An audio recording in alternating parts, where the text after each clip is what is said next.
Hey there, everybody. It's me, Chris Herman, here for another episode of On Deck. Today, my guest is the one and only Mr. Paul Martini.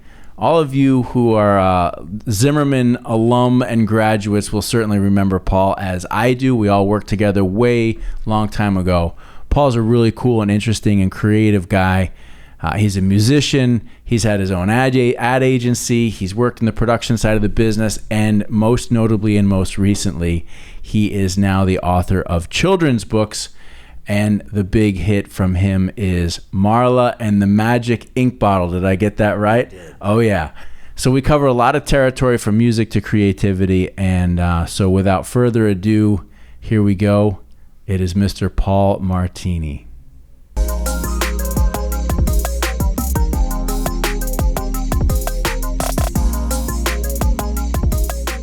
We're on. That's the official start, Paul. All right. Welcome, man. I'm glad to be here. Paul Martini, you are on deck, bud. Blown away. Good to see you. Good to see you too. We were, okay, so we've already been talking for like an hour, which, we've probably covered some good stuff. So we'll come back to it. But we were talking, before we got on, you're talking about how you had, just kind of gotten yourself into flying drones, and the hijinks that happens when you try to teach yourself something on the fly. Well, the original drones were a little bit more, they're a little more temperamental. They hadn't really got the whole thing down in the chip yet, whatever it is in there. So they didn't know whether, you were ordering from McDonald's, some guy could be ordering, and the next thing you know, you're flying, it's wobbly, Yeah, but it gave me a heart attack, it was the first time out, you go in there thinking like, you're Captain Caruso. Yes, I'm here with a drone, and I think it's going to be great. I got it all under control. Next thing you know, the guy's running, you sure you got this? No, I don't. I swear to God. Dude, the first time we ever went and shot at a dealership with our own camera equipment, It was 9-10 years ago. Tom, God bless you. It was a guy who used to work here and I'd bought a couple cameras, and one of our clients, agreed to pay us whatever our day rate we just pulled out. It's this much money per day. Mm-hmm. And so we packed up. We brought a green screen, like the first light kit I ever had, the first camera I ever had. Paul, literally on the flight up, we're watching YouTube videos like how to use a camera.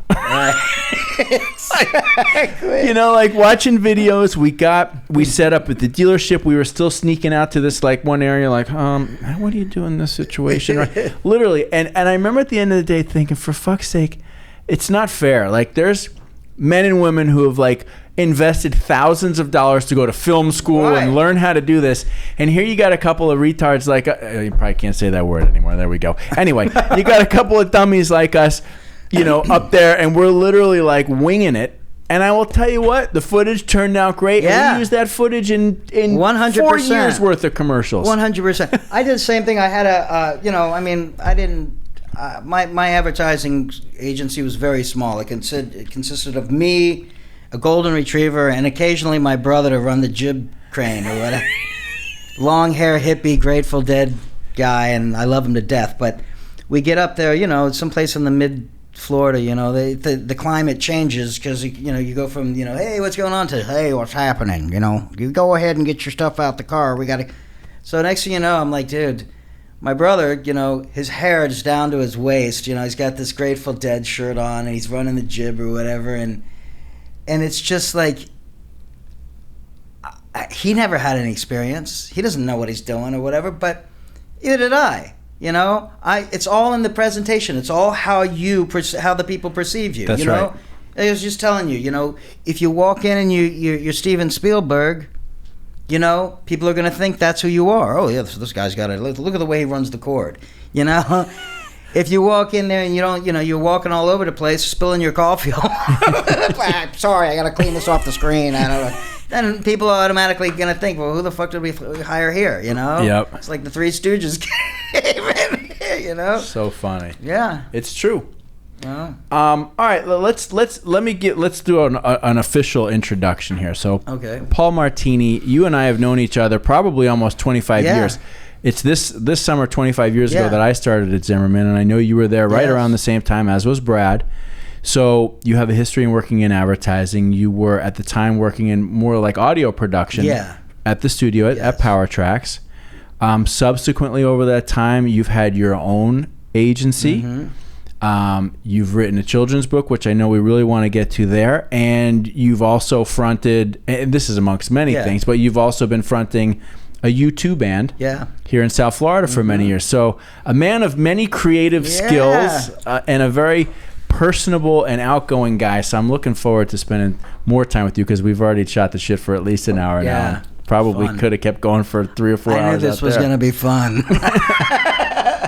So let's I always like to back up a little bit. And you know, when you were growing up, you grew up here in South Florida, right? Okay, so Broward General. All right. What was it for you as a child that really got you into the creative space? Like what brought you in? I think I was born a Pisces, I mean, that's, I was born into this. I mean, when I was young, I started out young. They got me into, all I wanted to do was be in acting and everything. So I was in Parker Playhouse and Oliver. I had the starring role. I did a bunch of production in, Parker Playhouse. And it was just that whole thing, that whole love to see the scenery being built, the whole 9 yards, being a part of that. Right. That's what really got me.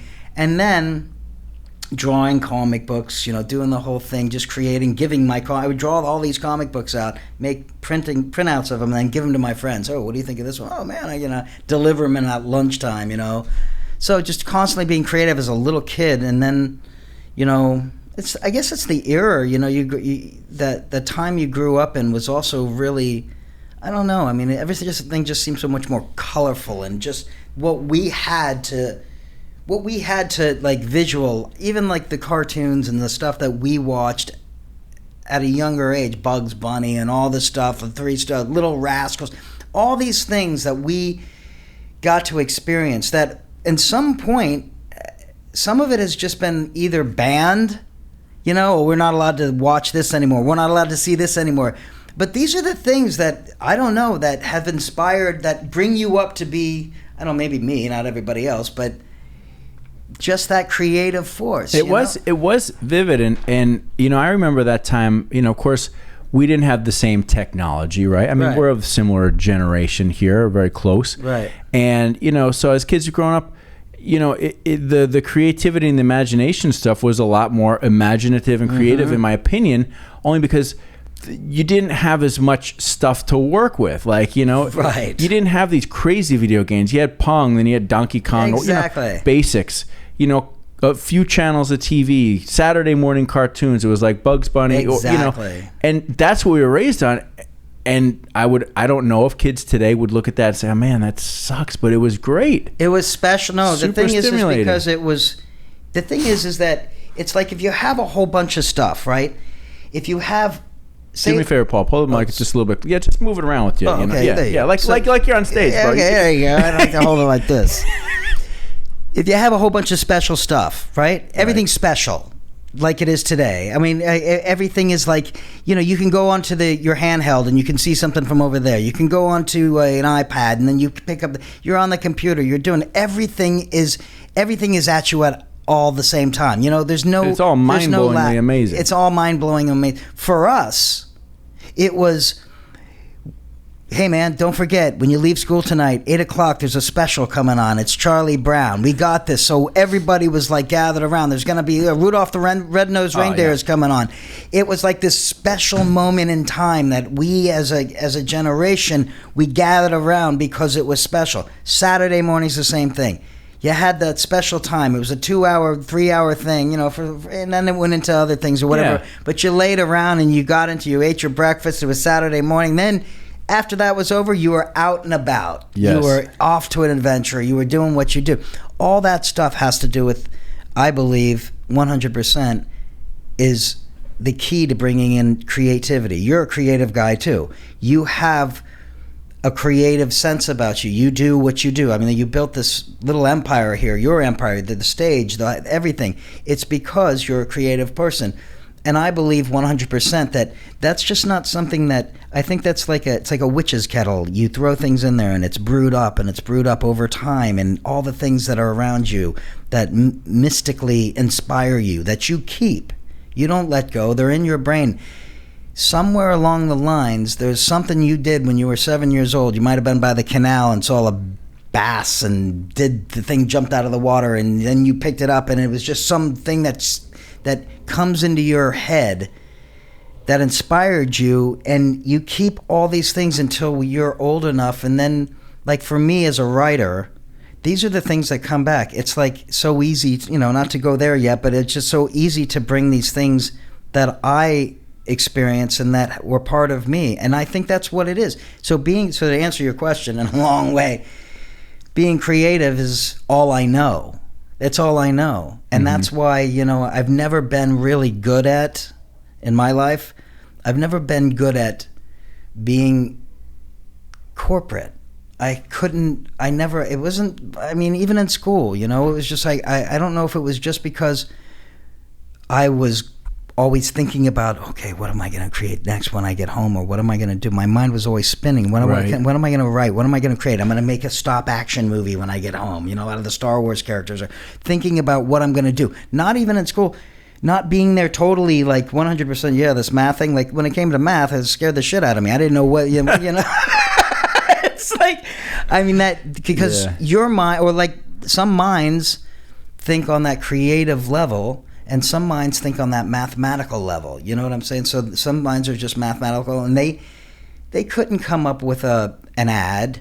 You can't walk over there and say to a client, listen, I see this whole thing. I actually see the jingle. You're gonna love it at Myers, or whatever it is.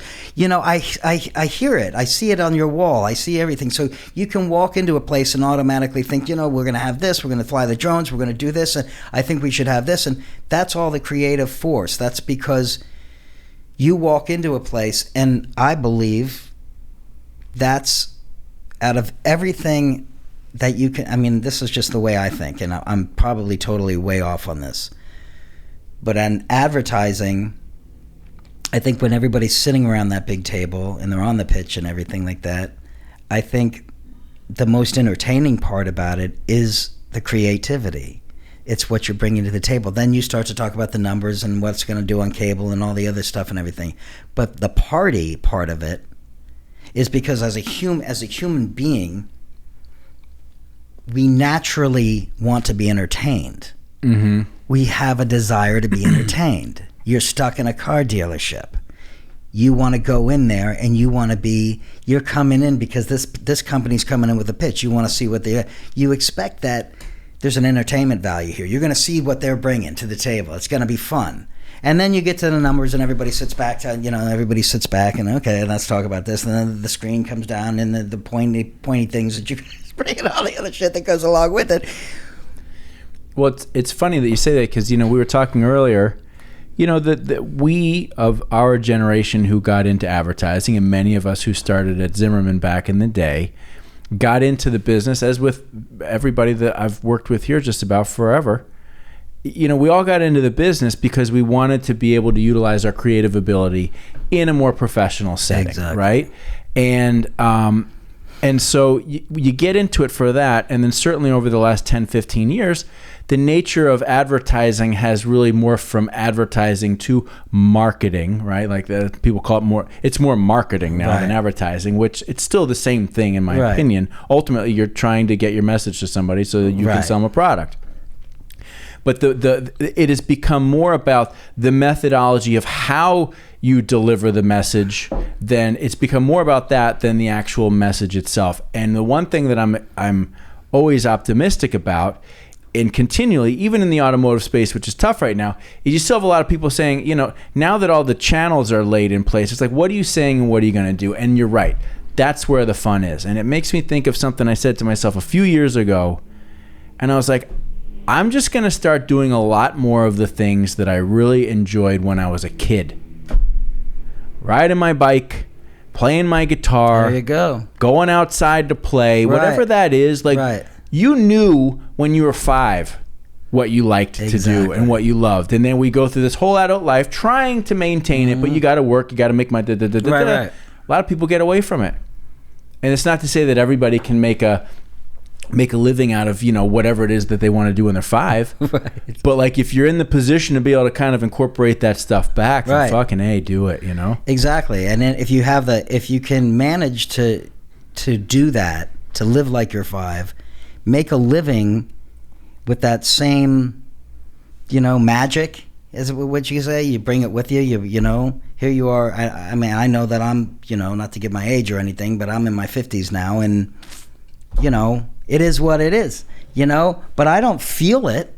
I certainly don't feel it. Like I said, I mean, I'm getting up on stage and running around, and I'm doing this singing and going out and doing all the things that I did back when I was 16, 17 years old, my first gig down here, I was 17, playing at the reunion room and, doing all these things and still doing what we do. But bringing, like I think I told you this earlier, it's you bring everything with you and it becomes full circle.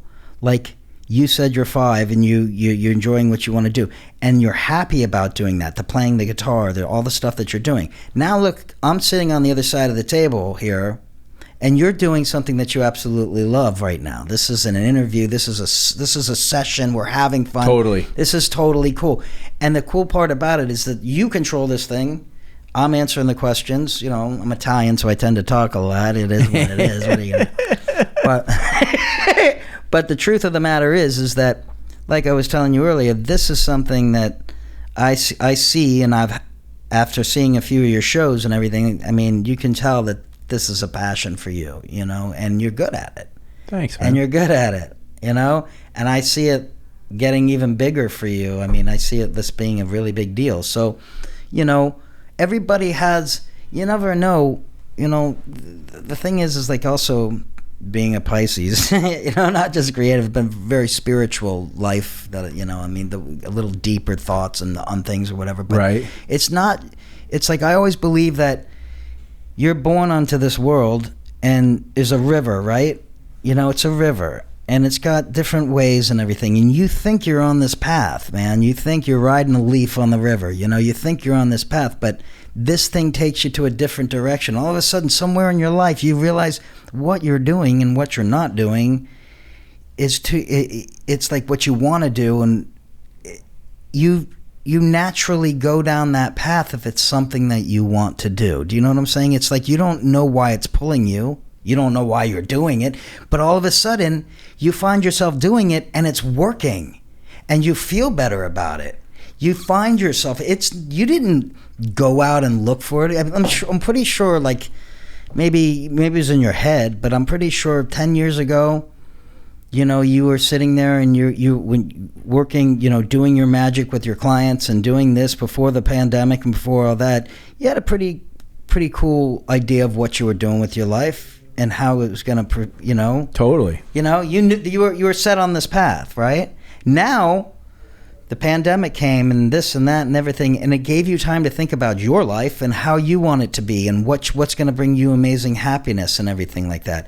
And it's not just, it's choices, of course, but it's also, I believe, the universe feels your vibe, dude, and knows where you want to be. Yeah, you wonder, it's funny how the changes take place too. Like I think if you were to say, okay, 5 years ago, I had a very distinct thought process about what I wanted the business to be and what we were going to do and all this stuff. And I met my wife coming up about a little over 6 years ago now.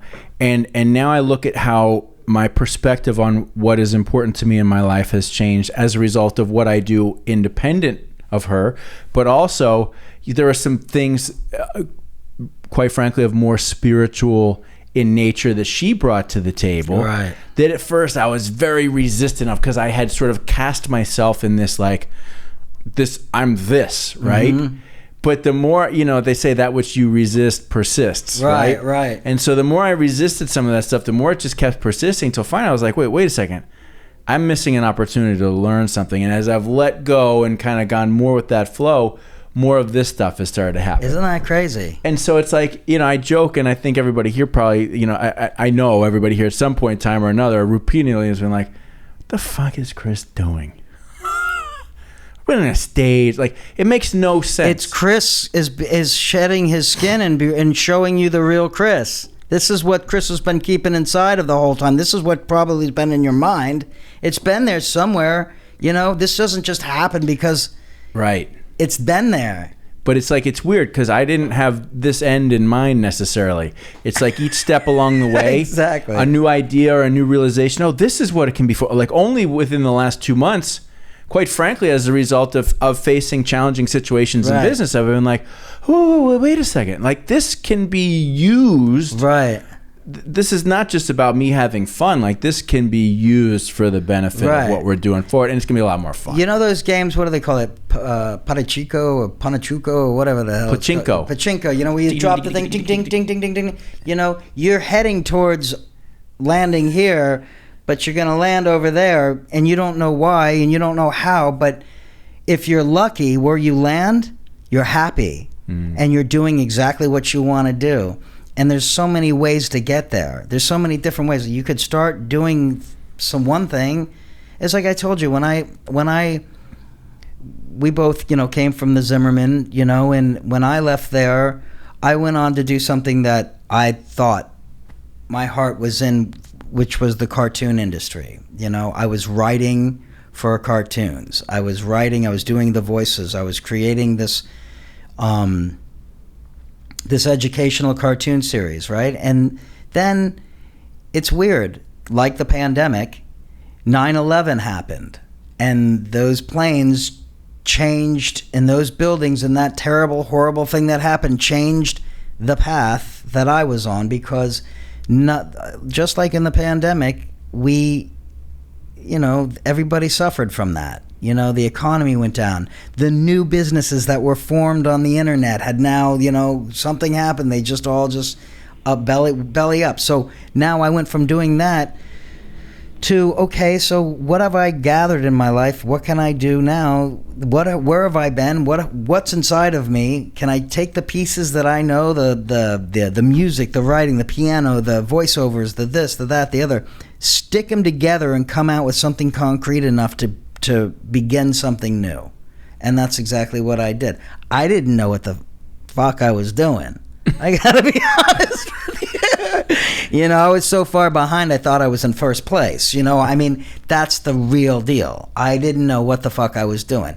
I worked for Jordan and Zimmerman for a long time, doing audio, but I learned from that. I learned how it's written. After seeing script after script after script, you get an idea of what's going on. So you have a basic idea of how to write. And if you have writing talent, you can do it.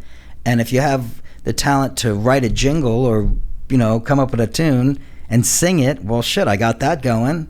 Now, wait a minute. I did voiceovers. I was doing the Mitsubishi thing. I was doing this. I was doing all these car dealership shit. I can do the voiceover. So you take all these little scraps and you stick it together, and next thing you know, I started that ad agency, Martini and Partners. I got to tell you, doing it, I loved it because I was in charge of the whole thing, but it was the other side of it that I have no idea. It goes back to being when you were young, and being in school and being that whole thing, the corporate thing that I just said. I love the creative part. Get me on there. I'll write the spots. I'll do the jingles. I'll do this. So we'll come in. We'll film. We got a little flamingo guy dancing around. Whatever the fuck we want to do. But when it came to the business end of it, which is the important part of it, you have to have. That's when shit gets real. That's when the shit gets real, and you have to have that mentality to be able to go in and sit with these guys. They don't want to hear, about dancing flamingos. They want to know about fucking numbers, and that's what it really comes down to. And you start with the dancing flamingos. Yes. That kind of gets you in the door, but then it turns into, all right, so now what is the dancing flamingos doing for us? Exactly. So, when you're a creative type, you tend to be like, wait a minute, what? Can we go back to the dancing? This part's scaring me. I got another thing. We got penguins back there. They become not so comfortable right now. This isn't my forte. And I'm dealing with this guy who's from, this really like, you ever see that Seinfeld episode where George and they go in there and he's like, what are you kids doing here? I'm waiting, this kind of guy. Right. Really, so what's with the fucking flamingo? What are you going to do? He's, you watch, he twirls, he does, he's got a pizza box in his hand. But eventually, eventually at the end of it, you come to the realization that there's certain parts and there's a reason. There's a fucking reason that you and people that own advertising agencies have other people involved. And they're not a one-trick pony. They're not trying to do it themselves.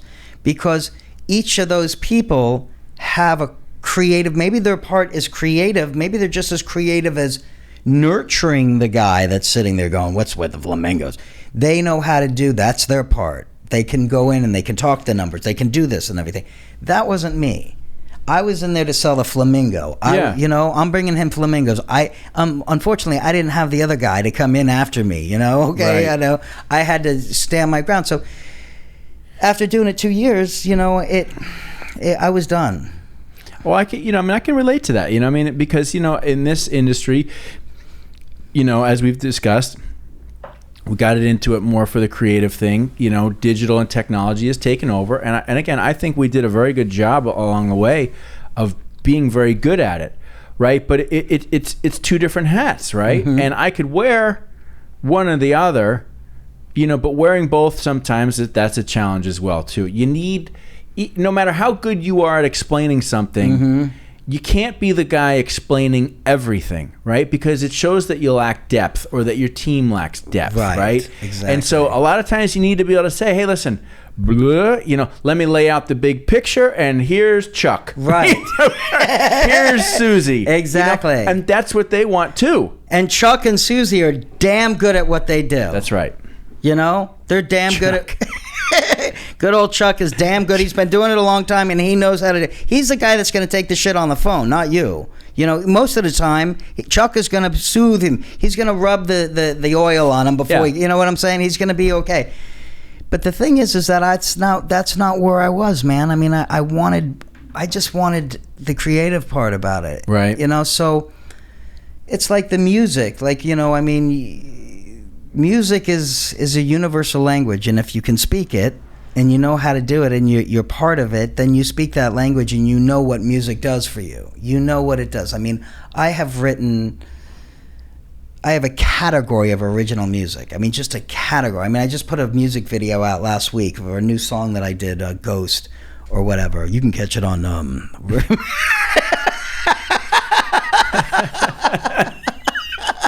for those of you actually listening to me.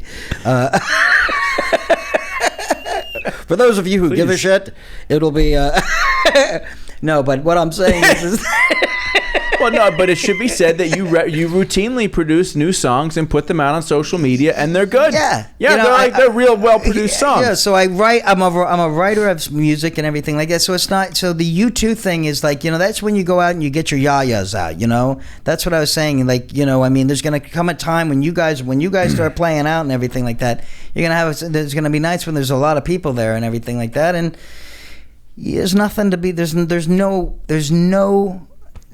I guess you can't comprehend it unless you do it, unless you get off to have that feeling of getting off stage and then the people coming up to you and they start talking. Well, it's different for you because you're a guitar player. So you don't mind, starting to jib-jab a little bit after the thing. But for a singer, it's like, fuck, you just sang for an hour straight. Now everybody, I want to tell you about the first time I ever saw U2. You want to talk about that? No, I don't. I want to go to have a fucking beer and I want to chill out, dude. I've been singing for an hour. I don't want to talk about U2.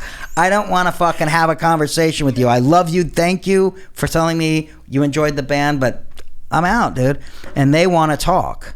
They got people bringing albums. They got people bringing pictures. Yeah, this is me and my cousin Joe. Look, I'm standing here with the guy that that brings the clothes to the edge. It's like, who the fuck cares? Oh, really? Who's Joe? Who's that? Oh, he's my uncle. He got us the tickets. I was like, what? Really, dude? I can't. But dude, I'm only laughing because I'm going through a phase right now where I'm finding that I'm having a hard time. And don't just take this for what it is, because you're a talker. We're having a conversation, right? But there are some people that are talkers that they're not interested in conversation, right? It's a monologue for them, and they for whatever reason they just want to subject you to their monologue about nonsense for fucking ever. And I'm going through a phase in my life where that's showing up a lot, and I'm like, right, I don't know what to do. Do you not? You have ears. Like this is it's supposed to go back and forth. It's not a one way. Yeah, exactly. I'm either being punished for something or I'm being. I've been to fucking parties, dude, where they actually grab you and they put you in a fucking corner. You know, they do. It's like you try to get away and they pull you back. It's like, yeah. Anyway, so what I was talking about. I was like, help. You got the elbow coming in at you like, and you're trying to look anyway. You're looking at your phone, you're looking at your wall. Oh shit, somebody's calling. I don't even know. You know, it's like you can't get away. Those people I know, and I've dealt with them in the same. You have to understand, when you're belting your balls, I mean, you know, you're singing your ass off for an hour. God, you know, love them and everything for being there, because these people are avid U2 fans. I mean, they are big time U2 fans. You know, they'll tell you honestly every show they've been to, and you're just trying to be very cool and very nice and everything, and it's a hard thing. It's a well balanced, but you'll find, like, you know, when you guys have your shows and everything and you're doing what you're doing and everything, there's after you finish, after you're packing your stuff up and you're getting off stage and everything, this is your time to reflect on how good you did as a band. You want to talk to your bandmates. You want to be like, so dude, what did you think about, you know, what did you think of the Ozzy song? Or what did you think about this? Or what did you think, right? You know, how did that go? Oh, dude, I really fucked that one up. No, I didn't hear it, man. I thought you sounded killer. These are the times you want to grow into your band, and you want to, you know, this is how I feel, at least. A lot of people in bands, they can't wait to get out there. They want to hear the affirmation. They want the excuse. Me, I'm the guy that as soon as the gig is over, I'm out. I don't want to know anybody. I don't want to know anything. I just want to get in my car and I want to decompress. Right. Or go back to the hotel if we're doing an outside gig. Go up to the room, take a shower, go back down, meet the band at the hotel and have a few beers and kick the shit up with them. Talk about the gig. Usually somebody's recording it or we get to listen to it, or, you know, those are the things that I want. I know it's hard to say this and I know it's bullshit. I don't really care, man. I love to hear, yeah, you guys did good, we love you and everything. Most of the time you can see that on social media. Somebody's gracious enough to put that on there. But while I'm at the gig, man, I'm so tired. Because singing Bono is... Well, perform, it's a lot to perform. I can't imagine what it's like to perform as a lead singer, and particularly in that case where you're attempting to fill some pretty large shoes, right? And sweaty ass leather pants and a jacket the whole time. It's like, it's not this ain't like, especially like on a hot summer day, you're out in Palm Beach, you know, the sun's going down and you're in a fucking leather jacket, you know. Want to be squeegee you after the fucking show, you know. Right. So it's like you're getting off there. I mean, it's a hard deal, you know. It's a hard deal, and you know. God love you guys. You know, you guys are the musicians. Everybody's like, what are you talking about? You're tired. You know, you got your, oh, my back hurts. I've been carrying my guitar. Get the fuck out of here. Try being in my shit.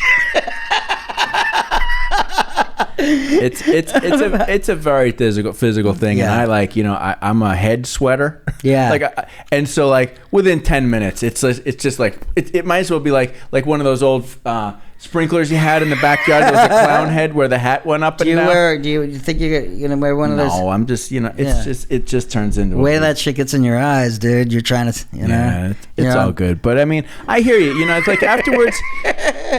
You know, it's strange. I'd almost rather hear like, not you wouldn't. You think you would, maybe you wouldn't, but like just like some constructive criticism, right? Because sometimes it's like, oh, it's great, that's nice, mm-hmm. You know. But like, I want to improve. You know, I want the one person to be like, yeah, I'm doing it. You could work on those chops a little bit. Right there. Yeah. I mean, that's always right. If you have that mentality, yeah, and that's rare for a musician because they don't want to hear that shit. Who the fuck is that guy telling me this?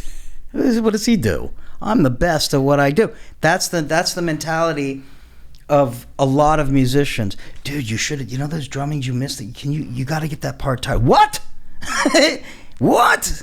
It's like some musicians are like, look, dude, you've crossed the line. I don't even know if I can speak to you for another 2 hours after saying that. And it's that thing. It's like trying to tell an artist, why don't you use too much red in that painting? It's like, who the fuck are you?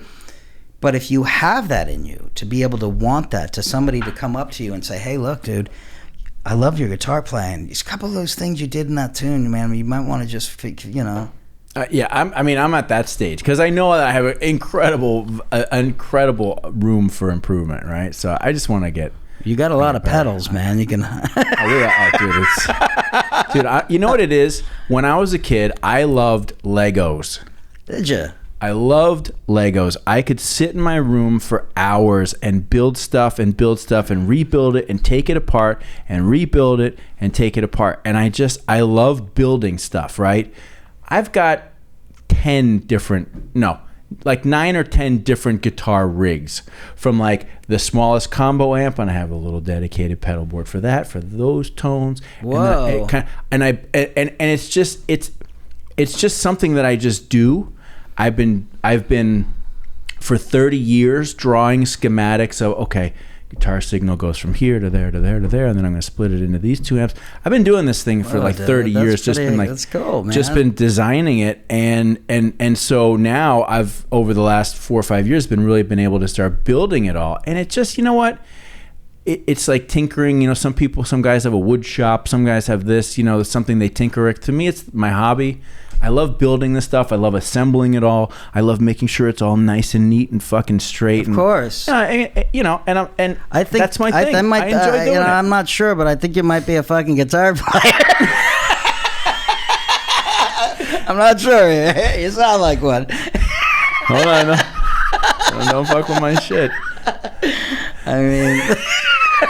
All right. Is that normally where, when you're with the rest of the guys, that's where you tune out? You're like, okay, here we go. Exactly. Now we're talking about pedals. Listen. No. That's vitally important to the whole thing. I mean, I live that shit, on a daily basis with those guys. Especially they come in, especially it's the bass player and the guitar player. They, with the conversation and everything. The drummer, he's usually just back there, going like this with a stick. Okay, can we start?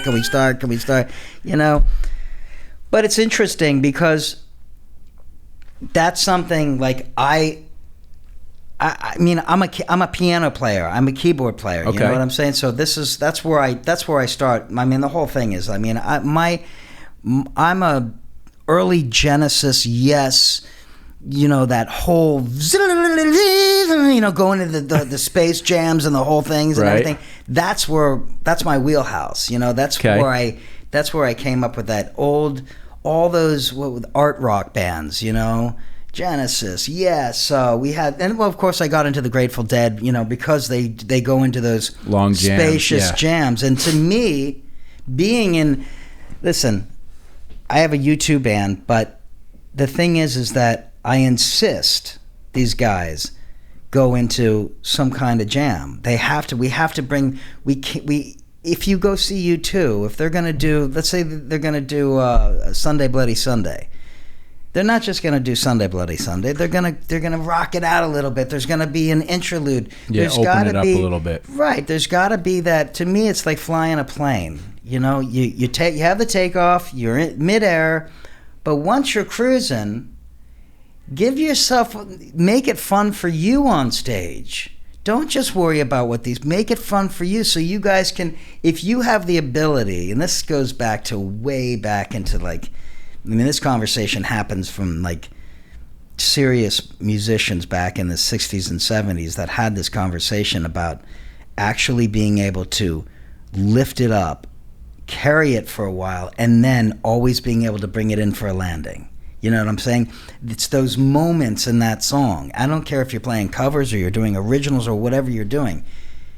The audience is going to feel it just as much as you. So if you give them that little bit, I mean, if there's a space in a song, I don't care if it's a 90s song, 80s song, 60s song, or whatever. If there's a place that you can actually go to, that you can bring that thing into another different way and come across in this jammy, free flow way, and then bring it back to the song, every single time, people will clap for I'd say about 10 seconds longer than they would have, because they're goddamn impressed. And because it's unexpected, Mm-hmm. and it takes you somewhere. It takes you somewhere. You go on a little journey for a little while. Yeah. You know what I'm saying? And then when you bring it back, the cool part about that is that I believe 100% you as a musician and the guys that you're on stage with, it's an intimate thing. You were able to go to these places, and you're looking at each other, and then you're just looking over on your side shoulder or whatever, and you're like, okay, man, we're coming around the corner, we can do it. And you guys, and then all of a sudden it's like comes in like a plane, and then you're back to, and you're doing the whole thing, and everybody's like, yeah, what the fuck was that? I don't even know, but it was killer, and Okay, so yeah, we had a weird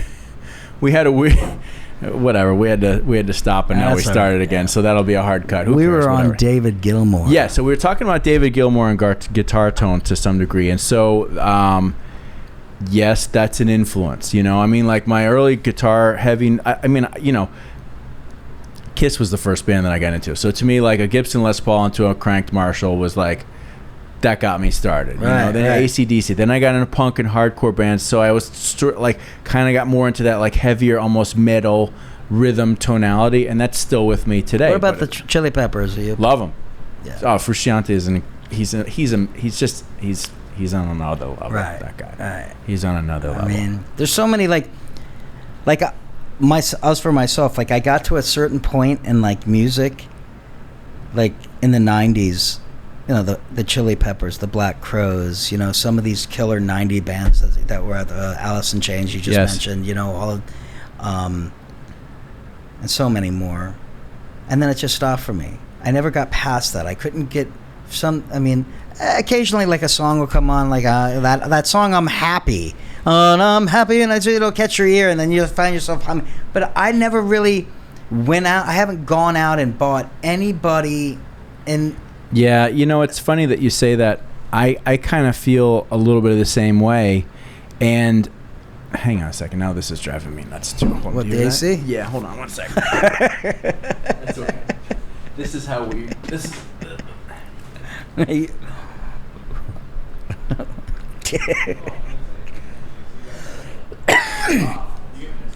Crazy right now. Yeah, we're in mid-show. Martini? What's that? Get a little warm in here. Oh man, I feel like a chicken McNugget over here. Alright, the fan's gonna go off. It's gonna get even hotter, but oh well.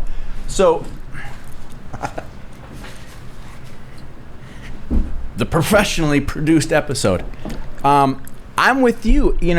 Okay, so growing up, my dad got me into classic rock. Loved the Doors, loved the Who, loved Hendrix, loved Zeppelin. Was not a huge Beatles and Stones fan back then. Fast forward, a little bit of rap, hip hop, stuff like that through the 80s. Then I got a punk rock and hardcore, and that was a huge thing for me. And then the 90s came along. And recently I've been revisiting all of like the bands of the early 90s. I'm like, there was so much good music during that period of time. And it's not to say that other stuff that has come along I've been, like there's other bands. I'm sure if we sat and thought about it, we could say, yeah, that's a cool band or this is a cool band. But I'm kind of the same way. Like when I was a kid, I was like, oh, I'll always stay on top of new music. And now I'm the guy who I'm like, who?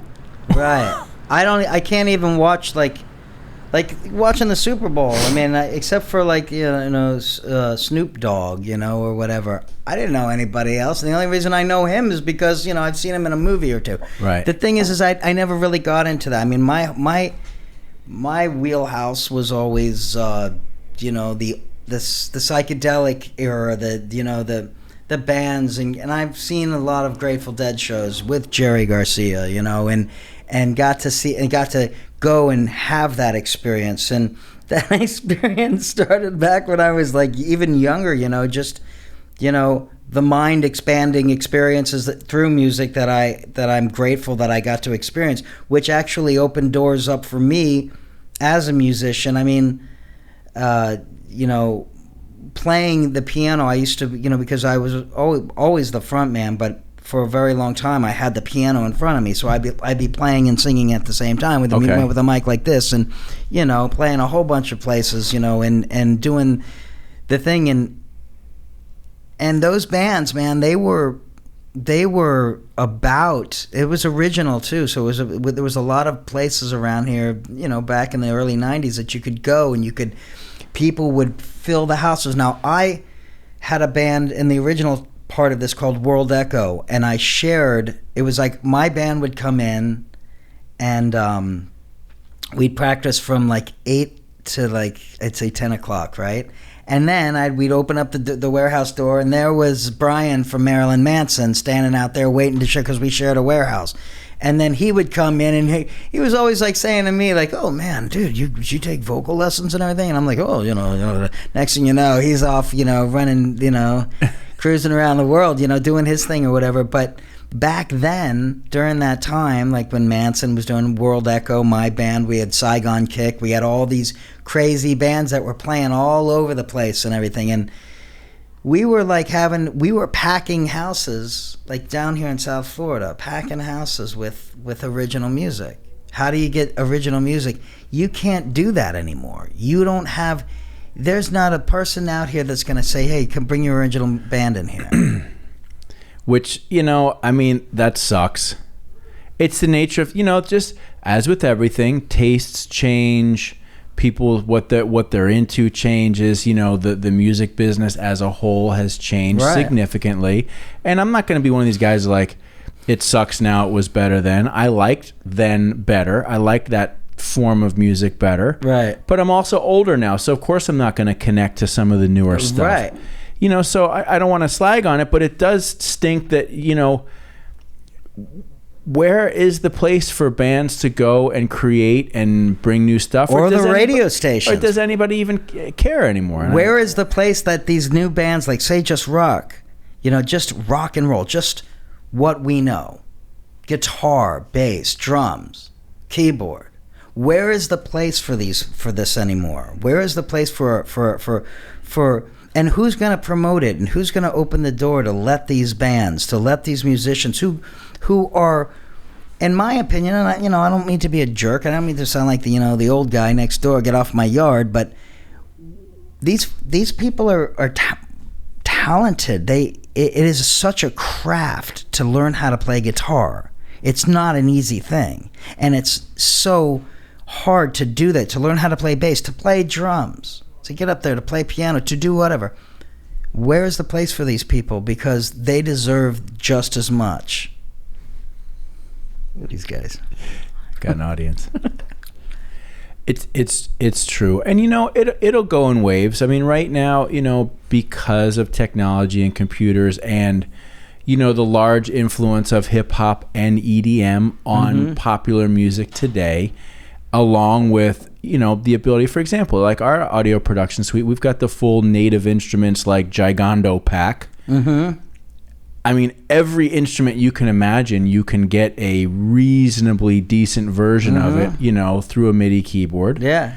And, for a young creative person who grew up on hip hop and EDM and a little bit of punk or whatever, they can sit in their bedroom with all these tools and very simple stuff and make some really cool shit. Don't get me wrong. Yeah. I'm learning. I use drums. I'm not saying that's wrong. No, and I know you're not. But I play the piano. I mean, all of it's played. It's hand played. The drums, even just going, even that has to. I mean, I'm talking about the simple being a musician part about it, and not just I'm sure it's all. Listen, dude. You know what? It doesn't really. What am I talking about? Anything that you can do in this world that's creative, that's not bullshit, that brings a message to I would say a good message, but I can't say that. I mean, listen to this. Come on, people now, smile on your brother. Everybody get together, try to love one another. Right now, that whole thing. Sure. Now listen to the message of what's going on today. I mean, it's pop a cap in your ass and bury you in a wooden box. What's up with that?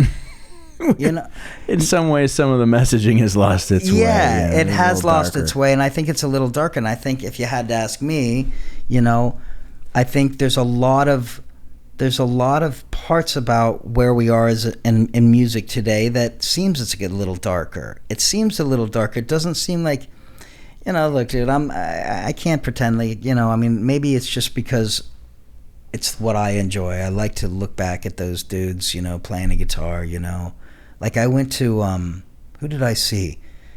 I did see Roger Waters. I also saw Peter Gabriel, and just seeing some of these guys on the stage with their drums and the bass, God, just doing their thing, and the musicianship that, it's just like such a thing where you just go to a show and you just sit back and you're just like, holy shit. Yeah. It's without a doubt, it's a beautiful thing. And, whether music is a reflection of the times or music in some ways leads the time, without going there, there's a lot more darkness right now in the world that is at least being channeled through art and music in some ways. I don't attach myself to that. I'm like you. I believe in a positive message. I believe in a spirituality, a higher power. Let's use these talents that we have or whatever we can do for more positive purposes. And so that's where I'm at. That's where you're at. You can't control the world, man. You can't. You can't ever put a leash around it and walk it the way you want to do it. You can only do one thing. You can only make your world the way you want it to be. You know what I'm saying? You can only bring that. You can keep these killer vibes. You can do what you can. Have your practices. You can walk off of these. You can make your life the way you want to make it. You can't control anybody else and how they think. You can you could add your opinion to it. It was so funny. Just crazy thing, stupid little thing. I was talking to my girlfriend Bianca this morning, right? She's a morning person. Okay, she's a morning person. This girl, like, up at 5:30 doing her thing. She can work out at 5:30. Her head's all about it at morning. I'm a zombie. I have my whole life. My body comes awake at like 9:30, 10 o'clock. That's when I get creative. That's when the computer comes out. That's when I start writing. That's when all of at night I am like, it's like daytime for me. It's just two different things or whatever. But that's her happy place. That's right. That's her world, and that's where she makes her thing. And that's how, so I did something. I was talking to her. I said, that's crazy. I said, how do you get up and do that at that time in the morning? That's I said, there's nobody else I can think of in the whole world. And she was like, what are you talking? What are you giving me a hard time for? She goes, I think you're out of your mind. You're staying up. She goes, you sleep, till 9:30, 10 o'clock, sometimes even later. If I'm up till 4:30 writing or doing something creative or writing music or whatever, I said, honey, these songs don't write themselves. You know what I'm saying? Somebody's got it. There's not a little elf back there. It's me working and writing and doing this and all the things. But the point that I'm trying to make is that she lives her life, you live your life, everybody lives their life the way they feel the best at and how they do it and everything. And there's no way I can't go to a 16-year-old kid and say, what are you listening to that here? Here's take this. No, of course not. Here's Journey. Go run off and knock yourself out or whatever. You can't do it because this is their life. This is their journey, and everything like that. But what I can do is I can just feel thankful that I got to experience in my lifetime some fucking unreal shit, man. Yep. Some things that are just mind-blowingly amazing. Walking out of concerts feeling like you just left church or something, just like, I don't even really, it's like, how did they do it? It's like, it makes you want to you don't know whether to be out of your skull excited or just go hang up ever being a musician. Do you follow, there's a guy on YouTube that I follow, his name's Rick Beato. You'll love this guy. Rick is 60. He's a upstate New York guy, classically trained jazz guitar player, knows music theory inside, outside, upside down, has been a producer and run a studio in Atlanta for a long time, worked with a lot of people. And the thing that I like about and he's a guitar player at heart, but the guy can talk theory. I mean, literally, like, and out on the chalkboard, and you're just like, oh my god, ninth inversion of whatever, god. Insane. But like I got introduced to him because he does this series. It's called "What Makes This Song Great," and he sits down, and he picks a track.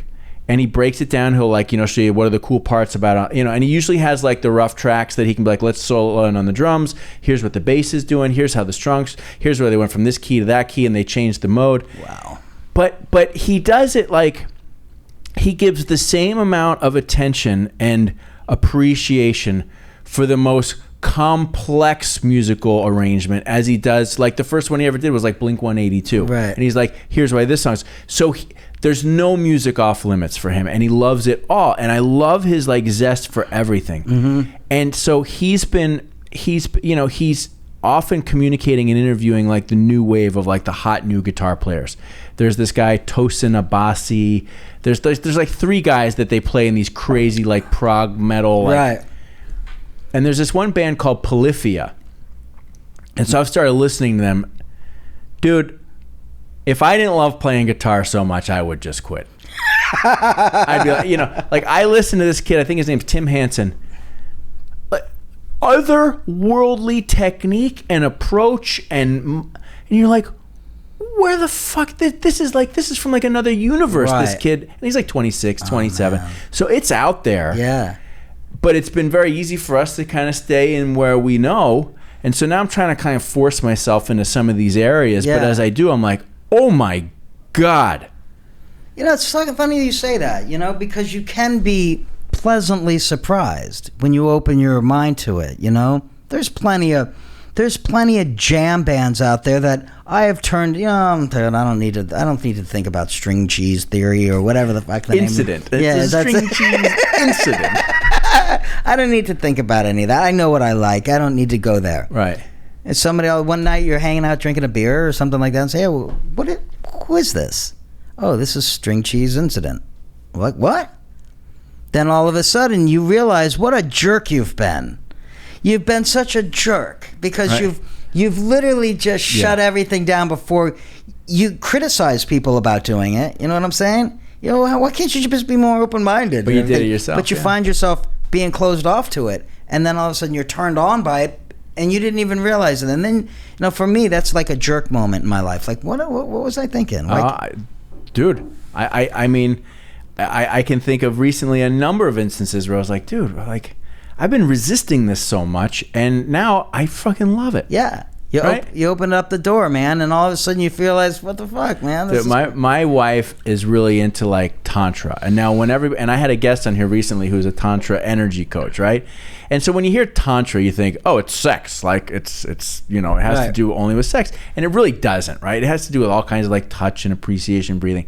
But she always wanted to go all of these Tantra classes, and I like the first couple I went to, I had such a bad attitude about them. Like, oh my God, these fucking weirdos, fucking, right. brushing their hair with a spoon and like, oh, it feels so great. Like shit like that, Wow. Oh, I had such an irritation to it. And then finally I was like, dude, why don't you just fucking go with the flow here?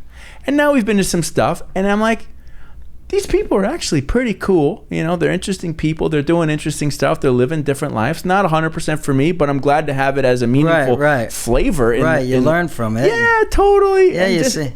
I open up to that, and then it's like, you don't even know what it could possibly do in some weird manner that it could actually just like open up some.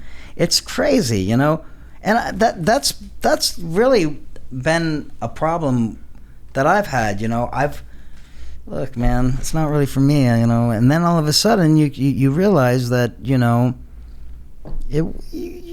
can dig it. You can understand it. You're not gonna, you're not gonna fall in love with it. No, but there might be a piece of it that you go, hey, I'm glad I was never a big jam band guy. Right. But I love Fish. Mm-hmm. Love Fish.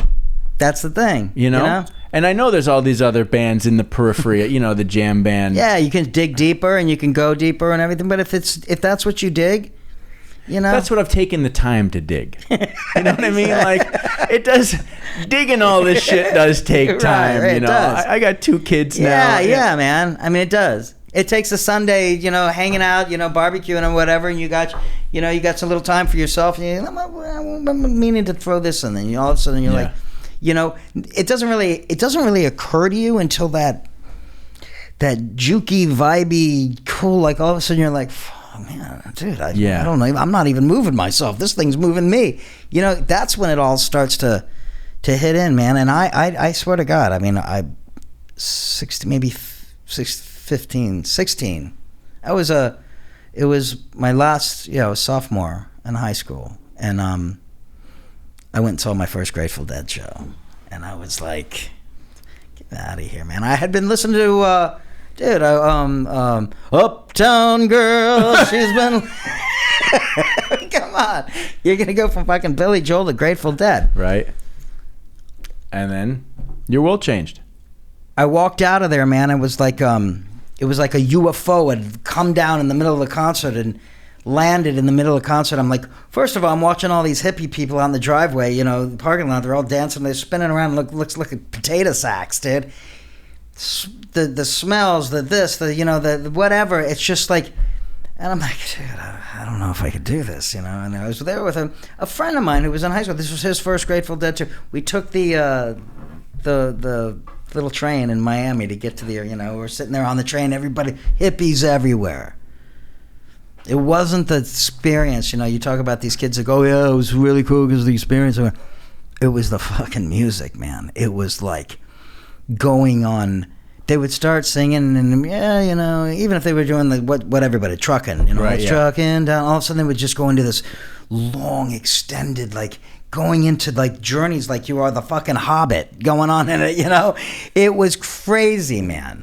It was crazy. I walked out of there, I was never the same, you know. And then now, the first time you went, did you do any psychedelics, or did you just, or was it full I on? smoked a little pot, I think. Yeah, you know, I wasn't there. I wasn't quite at the psychedelic. It was Opened the next you up a time. little bit. It was the next time when I went to go see him in Tampa. That was the first.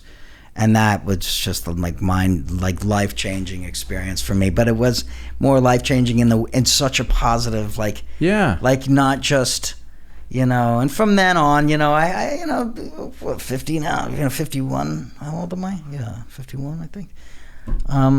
You know, dude, I've had my time in that whole thing, man. I was growing my own mushrooms at one point, you know.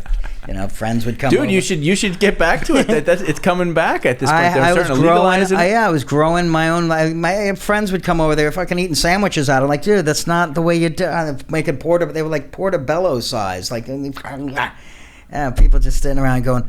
But the cooler part about. I was like, Paul's portobellos. They were eating portobello. I mean, they were growing. I was like, fucking, dude, I didn't know what I was doing. The next thing you know, it was like Alice in fucking Wonderland. I'm like, you know, but I went through that time in my life, and I think that it was like, you talk about creativity, you know, and I was sitting on my back porch the other night, and I was writing and everything like that, and that is an exact thought that I thought. I wondered if this section of the book that I'm writing, you know, is a really cool section, man. I mean, this is the part of the story where all roads that I've been writing about, this road, it all comes to this one conjoining part of the story, and I happen to be at that point on the story, so I'm like getting goosebumps, and I'm like looking around, and I'm like, dude, I don't know whether to, you know, crack a bottle and have a glass of wine or do whatever just to be like, dude, I fucking made it here. And I realized, dude, at that point in my life, you know, I thought to myself, did any of that shit that I experienced, you know, back in 1920, in my 20s and 30s, you know, when we were just having a good time, I was never into all that synthetic stuff, you know what I mean, not saying that, you know, but it was the vibey thing that really, it's like, you know, some people like jelly beans, some people like, you know, good and plenty's. The vibey thing was what I was always like, man, okay, let's, you know, the sun's out, let's go, you know, and just have a good time, go see a concert, go see some amazing music, and come out feeling like, I think it had its effect on me, and I think it's had its effect on me creative-wise in a most amazing way, because it's opened doors that I probably would have never been able to open, even think about. You know, I mean, I'd be interested. You know, I mean, now you got a lot of people talking about psilocybin mushrooms are making a comeback. You know, for a good reason, either as psychological therapeutics or people are starting to do microdose stuff, whatever. But, you know, my experience with it in college in Colorado way back when was nothing but positive and beautiful and in nature, and just like gorgeous. The beautiful mountains and the trees coming alive and everything. You just look around, you're like, oh, this makes sense. It does. And you have these places that you can go now. I think there's a couple in Miami.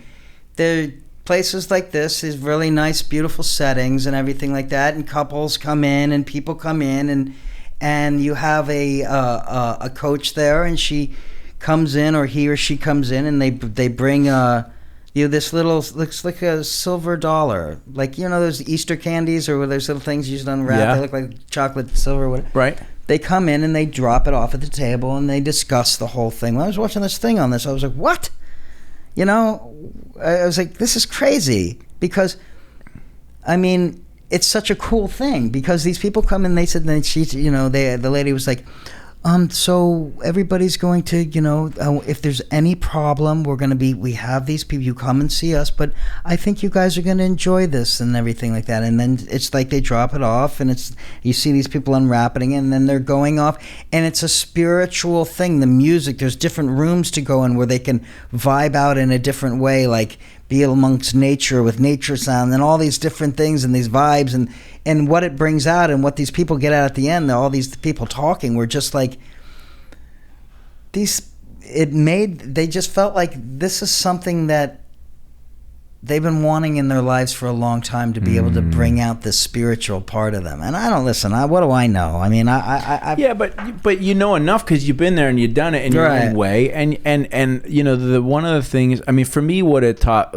I remember, is just sort of the sense that, like, the physical world, particularly the natural physical world, is fucking alive. Like, it is, dude. It is alive. You know, rocks are, everything was alive, and that was a beautiful thing. Yeah. And then there was always I just remembered always feeling this great sense of, like, community and love, and just, like, you know, all the hippy dippy shit, you know, peace, love, and happiness, like that was kind of the experience, you know. And I think I was always the one. I wanted to make sure everybody was safe. Be safe. Don't be the one who does something dumb. Like, we don't need any of that shit. Everybody have a good time. Be safe. You know, be cool. That's what it's all about. You know, the crazy part about that whole thing is, during the whole '60s vibe or whatever, they did an experiment in Vietnam.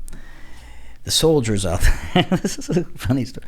You know, my grandmother worked for the White House. You know, they were the official White House barbers for Nixon, Eisenhower. Yeah, you can open up the Time Life books, you know, and you see. I think I saw you post something. Did you post something? Yeah, I used to go over my grandmother's, and she would tell me stories or whatever, and we talk about things or whatever, and but during the Vietnam War or whatever, there was a time when they experimented on the Vietnamese, the American soldiers, and what they thought was, in the first part about this whole thing, like back in World War II, there was those German people, they would give them a certain dose of this certain kind of thing, which turned out to be, I think, ecstasy now, but it was back in World War II or whatever. But for the American people, for the American soldiers, they thought, well, if they give them small doses of LSD, they're gonna, you know, really go be gung ho about going out there, and it had such the worst of they all laid down their guns. They were all just sitting in the back. Nobody wanted to do it. It was like, fuck it, you know, and everything. They realized quickly, they came to a quick thing that that's not a war stimulant. It's not a war stimulant. It's like a peace and love deal and everything like that. So because when you know, I won't be able to quote it exactly, but if you've ever listened to any old Bill Hicks stand up, he's like, you know, everything's good. Yeah, we're all one consciousness, breathing and eating and acting alone. We've just only made these divisions and divisions because we're a bunch of idiots and we can't see the real truth with our third eye, blah, blah, blah, blah. But the point is like, you know, I think even though these are crazy times that we're living in, there is sort of like, I sense that, and I feel more people talking about, there is sort of like a spiritual awakening amongst some people where it's like, there is this realization, that we are one. Just because we are a spirit energy inside of these meat machines, whatever you want to call them, doing our things and what we're supposed to do, and I hammer nails and I hang glass, whatever the fuck everybody does.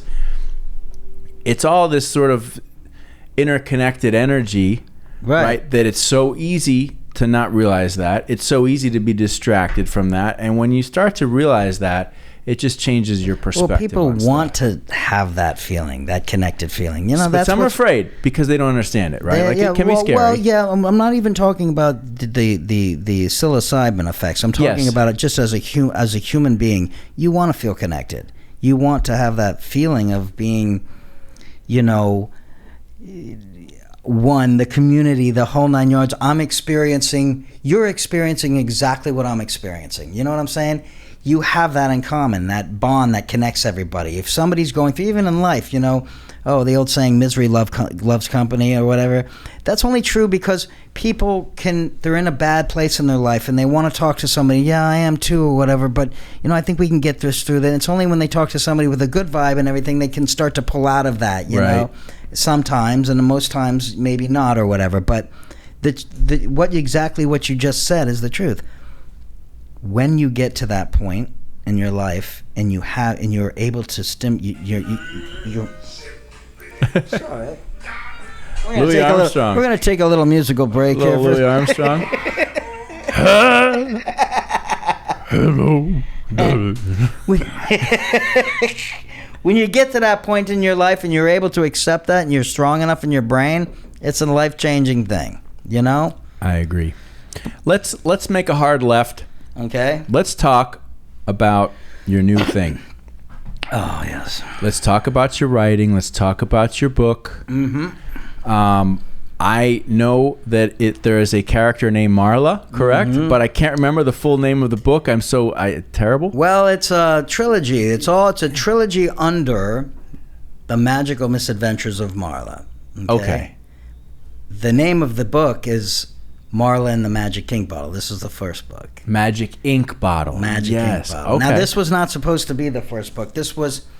But when I did it, I decided that this was going to be the introduction book to the characters. And it's a story, and I wouldn't say it's a common story. It's just a story that is very relatable to kids, And basically the premise is, she's very much an introvert. But she's an artist. Now, this is all about creative. Marla, the whole series and everything that has to do with her is all about being creative and owning it, The problem is that she is very creative. She's an introvert, starts out that way, but she uses her artistic ability to get into trouble, but also gets herself out of it using it. And she basically finds an ink bottle. She loves to draw monsters. That's her thing. She starts off, and all the kids were always like, she stays inside. She's an introvert. All she's introduced to, she puts them on her wall and has an art show, right? She judges them and, her whole thing. And then one day, she gets to go to the museum on a school trip, and she gets there. She's like a little pissed off. She's like, well, where's all the monsters? Well, I don't see anything. She sees the Mona Lisa. She sees, all the beautiful paintings up there. She sees, Starry Night. She sees all these different things, and everything. She's like, okay, this is great, but where's the pictures of the monsters? Where's the creepy little guy with blue eyes, whatever. Mm-hmm. So she goes down, and she finds an ink bottle, and she brings it home. She takes it, and from there, the whole time, their monsters come alive, and she's got to figure out how to stop these whole things. Now, the whole thing's a rhyming book. It goes on and on. But in her infinite wisdom, after the sheriff comes, who's another big character in the book, she gains friends in this first book with the sheriff, and, and they stop the monster by her being creative enough to think of how to stop her monster. So she develops this super pencil, and with a big eraser on his head, and she's like, go, I think this is what's going to work. And her parents are all like, why didn't you take the ink bottle, this, that, the monster, the werewolf's down at the store eating chips and, ruining the whole grocery store, the big squids in the fountain, she's got to figure out how to stop all this stuff. So the super pencil goes and leaves the window and goes and erases all the monsters, and she saves the day, becomes not this introvert where kids were making fun of her. Now she's Marla, she's the one who saved the day. But the truth of the matter is that the end of the story is what really matters, is the fact that she finally gets to enter a real art contest, and she draws flowers, beautiful flowers. But if you look at the flowers very closely, and she wins first place, of course, the flowers are actually dragons. So she keeps her whole, this is her creative way, this is who she is, this is what she likes to do. But she conformed a little bit, but she's still herself. And that's the whole point of the book, is to be an artist, to be who you are, to own it. If this is what you do. And the second story is absolutely goes way beyond the creativity on that whole thing. This was an introduction story. So it's a trilogy, and it's an incredible, the third book is even beyond the second book. And it's not all just based on magic and fairy tales and all this stuff. I mean, a lot of it is that she, has to get herself out of trouble from things that she does. But every time she does, she uses 100% creativity. She builds something, she creates something, she draws something. It's from her imagination. And of course, the sheriff is involved. She did it again. How are you going to get yourself out of this? Well, I'm going to need you to go grab this, and this, and we can put it together, and this is how we're going to save this is what's going to happen. Now, saying this, the third story is the same way. It's like, okay, well, how does she use her imagination to get her imagination and her artistic skills, just like anybody here. Just like anybody here that they need to come up with a way that this ad is going to look. You got to come up, you got to use your imagination, the color schemes, what's going to work to make the client love your stuff. It starts at a young age. We talk about being creative. That was the first question here.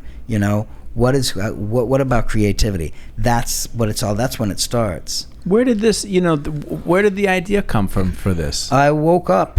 Was there a point in time where you thought, geez, I might like to do a children's book? When I was 11, it was called Milo and the Eggs from Mars. It was originally Milo. It's crazy. I have all of the original drawings that I did when I was 11.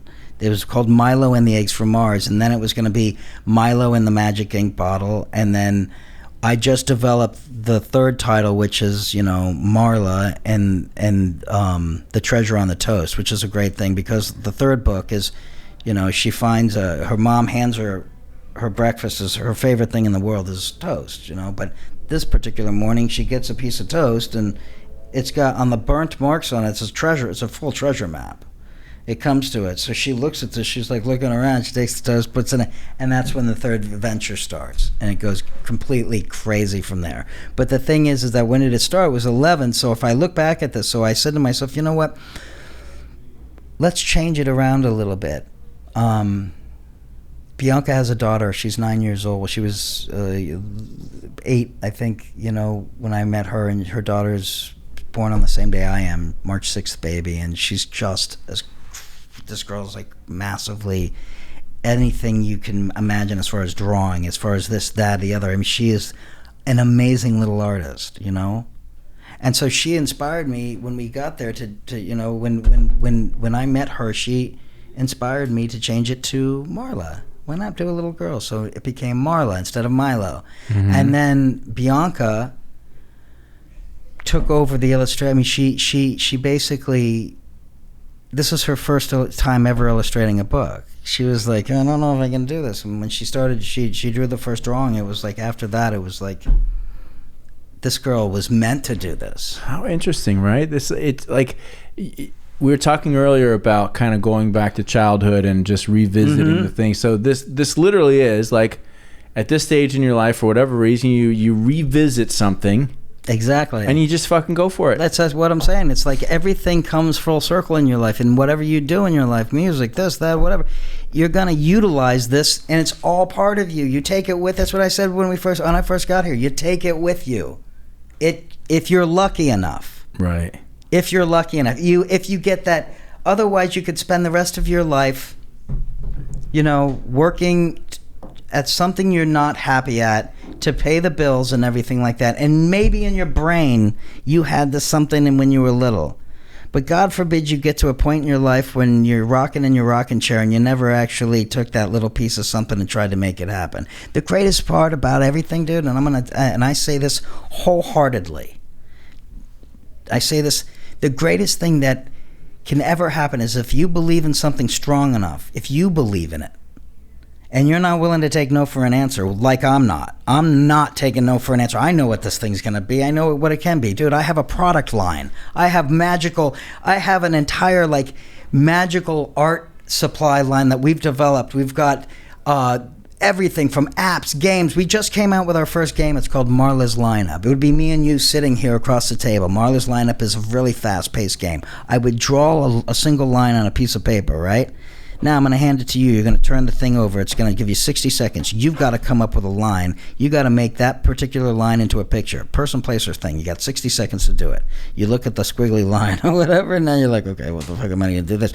And all of a sudden you come up with it, and you look at it, and you were able to make a car, a vehicle, a dinosaur, whatever. Now you take that picture and you stick it on the wall, right? Okay? It comes with the sticky pads and the timers and the whole 9 yards. You stick it on the wall, right? Then you do it again. Then you draw a line, and now you got to pass it back to me. Now I got 60 seconds. Now that's round 1. You do 5 rounds. By the time you do 5 rounds, you got a whole bunch of sticky notes with little artwork on the thing. Your kids, right? I mean, we wouldn't do that. Right. But now it comes with a first, second, and third ribbon, right?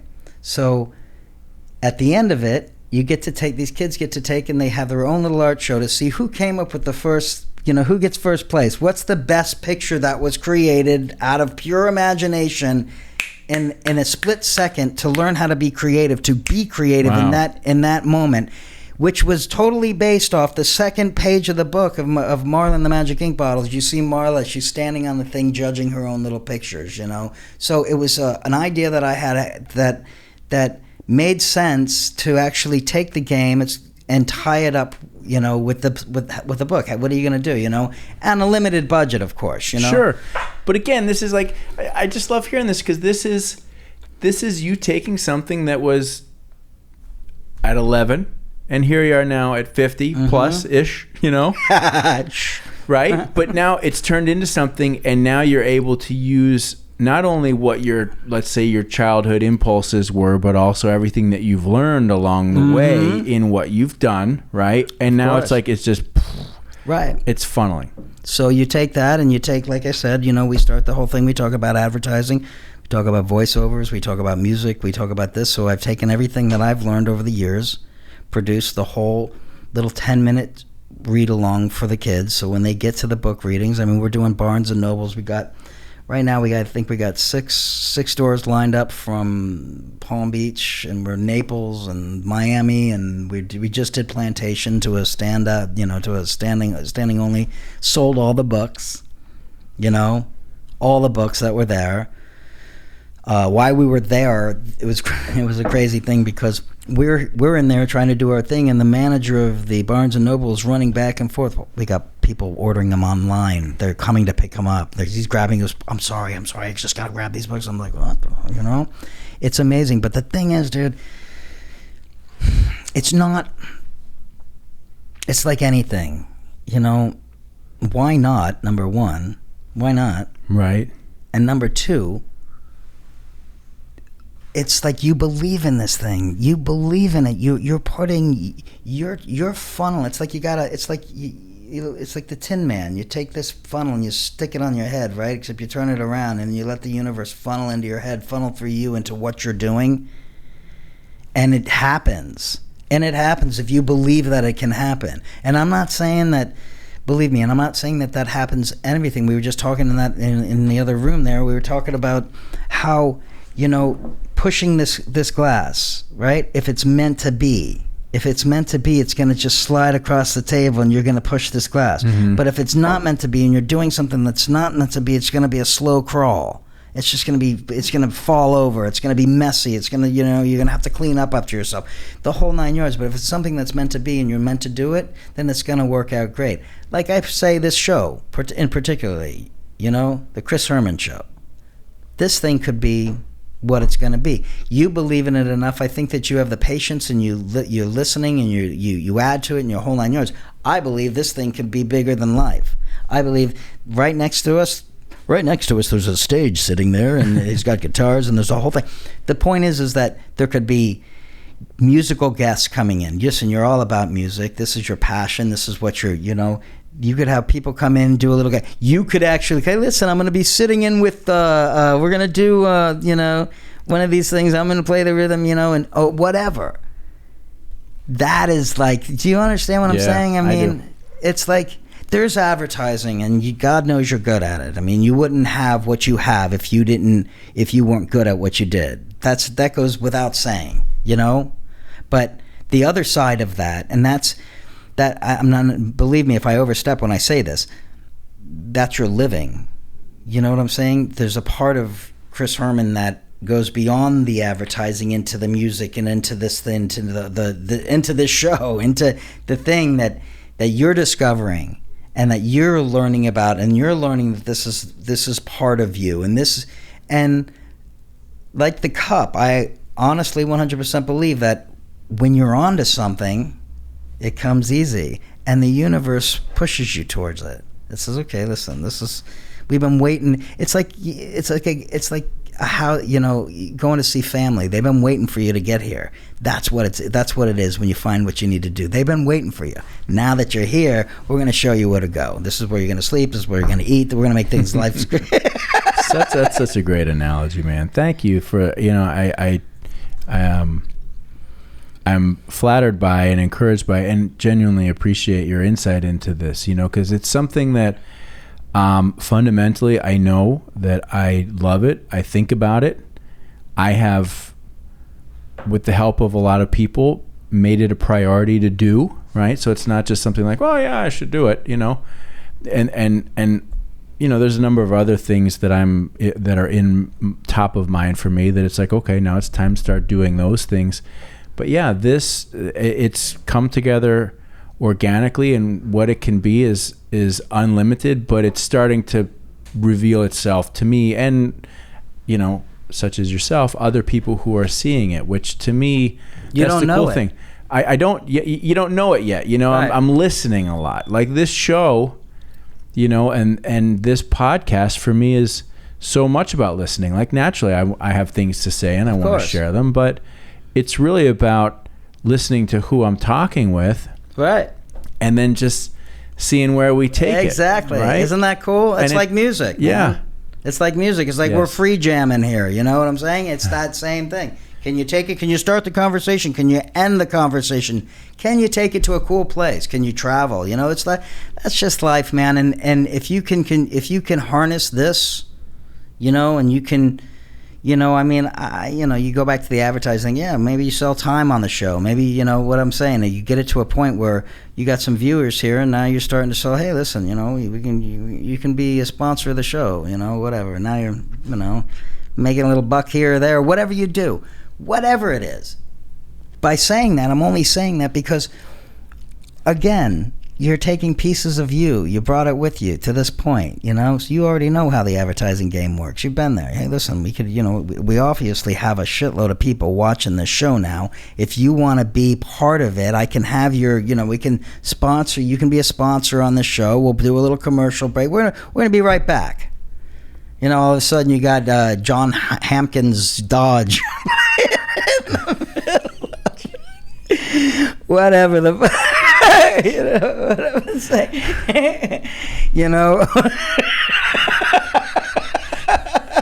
Okay, we're back. This show brought to you by John Hampkins Dodge, home of the no bull deal. John Hampkins, where did you come up with that? That's funny, but that was perfect. Oh, it's like that's funny. But that's what it's all about, man. I mean, so it looks like we're both on the So the books, I appreciate that. Okay, cool. Let's put it back to you though, because you got something that's going right now that I want people to know about. Yeah, it's ready to go. I mean, the book is out there. It's doing quite well. We are now officially in the Broward County Library. Hey. We were in circulation. We were at the Plantation Library. We're looking at other libraries as well. There are other libraries. We got the Dade County Library. We've got the Palm Beach Library, Palm Beach County. That's it's like this. You break any door down. Broward County broke down. They love it. They're actually inviting us in September. We got book tours from June, July, August, and all the way up to September right now. It could go after that. We haven't got past that point. But Broward County is in September. They asked us to come and read, and do the presentation for Marla. Like I said, Plantation was our kickoff. We had standing room only. It was just an amazing experience. It's like one of those most humbling things you'll ever do when you put something out there and it actually gets the response that's better than what you thought. Like, wow, man, this is great. I looked over at Bianca. She, at one point she had tears in her eyes. She was like, because there wasn't really nobody there at the, like 10 minutes to the event, there was like nobody, and then it was like they just started funneling in, next thing you know, it was like I'm looking around, I'm like, holy cow, it was like, I guess you say it's at 11, it's at 11. Exactly, so this book is a means to a television show. That's all this is what it is. Was written even back when I was 11. I thought of this being a show. It's an animated show. The thing has legs. It's got a product line behind it. It's got stories way beyond the trilogy. It's got stories that just can go and go and go, seasons worth of. So the goal here is, at the end of the day, to wake up, to be at a table, maybe a little bigger than this, with writers, animators, people, and saying, here's what we got. Let's guide the story. Here's season 2. Where are we going? Where's Marla going? Who are we bringing in? Because you have to understand, when it comes to art, and this is what these stories about, art is such a beautiful thing. Art is music. Art is photography. Art is everything. Art is sculpting. Art is art, no matter how you do it. So the storyline goes on and on forever and ever, because you can bring in more characters. You can bring in a musician, a young little musician who's, you can bring in anybody. You can gather, for right now, it's just Marla and the sheriff. These are the adventures they are going through. But these next stories that are about to develop beyond this trilogy, it's like the Star Wars thing. You just get it out there, you start the whole thing rolling, now look at it. Oh my God. It just never ends. It's like they can write stories about, and then now they're writing stories about, there's a little Yoda. So they just take characters and you just continue on the journey. It doesn't matter, because once the people, it's like anything. Once the people decide that they are enveloped in the story or in the characters or whatever, isn't it America that we just want more and more? We want more. Okay, wait, here comes and we want to binge watch it. We want to see it all at one time. We want it to continue. We don't want the journey to end. Right. We love these characters, we want more. We want to see the show, the show. We want to watch it because we don't know what's going to happen. This shit gets crazy on this show. We want more. We want more. We want more. We want the magic of it. And that's the whole point. And I believe 100% that, like I was saying when this whole day started off, that, and believe me, not to keep knocking where we are today, but when you do look around, unfortunately, there's a lot of things about today that just seem like we can, as a population and as a species, we could do much better. But it was, for me, this book was to continue my journey on where I came from, with that 70s feeling, with that bringing that back into to full circulation, to allow kids that are being born, now to experience that story that has nothing to do with, God forbid, I know there's a it has nothing to do with celebrating a gender. It has nothing to do with celebrating this or that or the other. It's not any of these issues. It's just pure art, man. It's just pure creativity. It's just an adventure. There's no hidden agenda to it. It's just a fucking adventure. Pardon my language. Yeah. You know what I'm saying? It's just an adventure, and it's a way to escape. Need more of that. Right. Everything has got a secondary messaging. Yeah, It's got to reach this target audience. It's just, come on, stop. It's just stop. Let the kid enjoy a fucking story. For God's sakes, let them enjoy being a child. Let them, we did. Yep. We got the chance. Why not give them a chance? Why do they have to feel like they have to guide everybody? Let them be who they are. It's going to come out naturally. Right. If this person is going to be gay, lesbian, or whatever, let them find it and experience it. Sure, they don't need to be ridiculed for it. I can understand that. I can understand 100%. their whole thing. But naturally, they're going to come out to be who they want to be in life because, you know what? Everybody does at some point. Unless you're locked in a cage, then, but the point is that for crying out loud, we as children got to go sit in movie theaters and watch E.T. Extraterrestrial. We got to go see Star Wars. We got to go on adventures. We got to go, there was no hidden this. There was no, listen, beyond anything, I believe love is love and humanity is humanity, and whoever wants to do whatever they want to do, that's their thing. Whatever, But I can tell you one thing, it wasn't force-fed. No. We didn't have to. We didn't sit there and we did not have to. It wasn't a mandatory thing, It was not a mandatory thing. I just naturally grew up there and, you know what, this is life and this is the way it works, off to my fucking thing. I don't really care what they're doing. They got their own adventure, man. I'm just trying to climb my hill. And when I get there, hopefully I did it the right way. That's all we should all, as a community, as a population, that's what we should be thinking about. I think we do more damage trying to fix something than we do just letting it be natural. Mm-hmm. Like, last thing I want to say. For instance, like if a child, okay, if childs are naturally gonna have, they're gonna learn, they gotta climb their tree, man, and they're gonna find a broken branch. They're gonna fall to the bottom. They're gonna get back up and they're gonna climb up because that's how they become an adult. You go through your trials and your errors because you become that's how you get there. I ain't gonna do that again. You know what I'm saying? Yeah. That ain't gonna happen. That didn't fucking work out well. I need to go to the other branch. I need to figure out another way up this tree. That's what people do. But I think along the way, and I think maybe it is that parents get a little lost and they don't know and they think, it's like that Stones tune, Mother's Little Helper, or whatever. People get lost and they feel like they have to go to certain degrees, or my child just isn't really paying attention in school or whatever. We can give him this. This will help. This will help, but it doesn't help because they don't. The truth of the matter is that that's the way I was. I wasn't paying attention in school. I was worried about my next. I was thinking about, oh man, when I get home, I want to write this thing. I got this thing on my mind. You don't know what that kid's thinking about. Maybe when he wants to get home, he could be the next inventor of like an engine or some kind of weird thing. That shit's going through his mind. Now you're going to take some weird shit and you're going to throw it on him and you're going to douse him, turn him into a zombie. Now he can't even think straight. He's just going to be. Yeah, I'm not with that at all.